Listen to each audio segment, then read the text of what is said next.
10 साल के मिसरूल के बाद केजरीवाल जी को अब आज जो हमारा मिडिल क्लास है उसकी चिंता सताने लगी है। और उसका मुख्य कारण ये है कि जो वादे उन्होंने अभी तक किए हैं उनके किसी भी वादे पर वो खरा उतरने का उन्होंने काम नहीं किया है। मुझे आज भी ये दर्द महसूस होता है कि जब अनऑथराइज कॉलोनीज़ में आज लोग लगातार एक स्लम की ज़िंदगी जी रहे हैं। आज रीसेटलमेंट कॉलोनीज़ जिसको बहुत आस थी और उम्मीदें थी कि उनके जीवन को एक बेहतरी मिलेगी, चाहे वो बुज़ुर्गों की पेंशन उसमें रही हो, चाहे राशन कार्ड की समस्या रही हो, ये ऐसी बेसिक समस्याएं थी जिसकी तरफ केजरीवाल जी ने लगातार अनदेखा करने का काम किया है। आज जब चुनाव आ गए हैं, 10 साल में उनको इनकी कभी भी याद नहीं आई, लिहाजा आज ज़रूर कुछ रेवड़ियाँ सो कॉल्ड उनकी जो भाषा में हैं उनको बांटने की कोशिश करेंगे। लेकिन मैं हमेशा ये कहता रहा हूँ कि ये कोई रेवड़ी नहीं है, ये कोई फ्री नहीं है।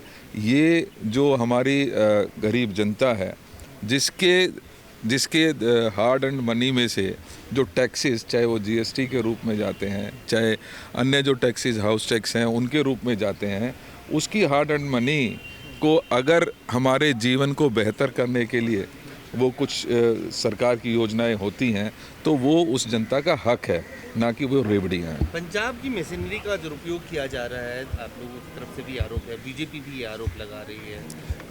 पंजाब की काफ़ी गाड़ियाँ, पंजाब के रिसोर्सेज दिल्ली चुनाव में लगाए जा रहे हैं। देखिए, मैं ये मानता हूँ कि जितना भारतीय जनता पार्टी मिसयूज़ हमारे जो मशीनरीज हैं उसका दुरुपयोग जितना ज़्यादा भारतीय जनता पार्टी करती है उससे ज़्यादा कोई और नहीं कर सकता। लेकिन निश्चित ही आज ये कंसर्न का मैटर है कि आम आदमी पार्टी भी, हम देख रहे हैं कि लगातार इन्वॉल्व इस दिल्ली के चुनाव में हो रही है और उनकी रेड लाइट की गाड़ियां, उनके सिक्योरिटी गार्ड्स जिस तरीके से पूरी दिल्ली में आज देखने को मिल रहे हैं, कहीं ना कहीं ये अंदेशा ज़रूर बनता है और इस बारे में इलेक्शन कमीशन को संज्ञान लेना ही चाहिए और मुझे लगता है कि इस पे संज्ञान लिया जाएगा। के दौरान अजय माकन साहब ने केजरीवाल को फर्जीवाल बताया, क्या करें?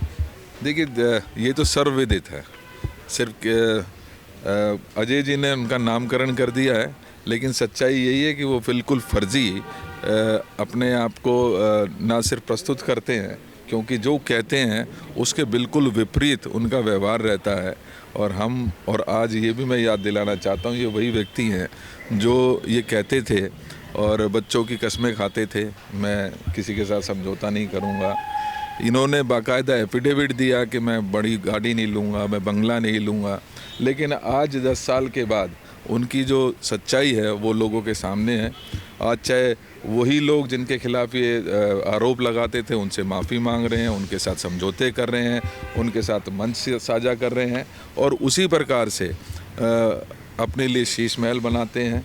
सिक्योरिटी गार्ड्स की एक लंबी चौड़ी फौज, जिसमें जैसे चर्चा में है कि आम आदमी पार्टी की जो पंजाब की सरकार है उसकी सिक्योरिटी भी आज केजरीवाल जी एंजॉय करते हैं। सर, देवेंद्र जी जो है ऐसा कहते हैं प्रेस कॉन्फ्रेंस में कि केजरीवाल के पास पैसे नहीं है चुनाव लड़ने के लिए। जनता से अपील करता हूं कि हमें डोनेट करें जिससे हम चुनाव लड़ सकें। देखिए, ये अपने जो 10 साल के करप्शन है उसको अमली जामा पहनाने के लिए, उसको छिपाने के लिए इस तरीके की बातें कर रहे हैं। आज भी आप दिल्ली के किसी कोने में चले जाइए, सबसे ज़्यादा अगर किसी ने एडवर्टाइजिंग की है, चाहे वो टीवी में, रेडियो में, आउटडोर एडवर्टाइजिंग की बात करें या एक एक कैंडिडेट की अगर हम उनकी बात करें तो करोड़ों करोड़ रुपए आज वो खर्च कर रहे हैं। लेकिन क्योंकि करप्शन आज उनका खुल चुका है, लिहाजा ज़रूर वो इस तरीके की अपील के द्वारा लोगों का ध्यान आकर्षित करने की कोशिश कर रहे हैं। आप देख रहे हैं सौगंध टीवी, सौगंध वतन की।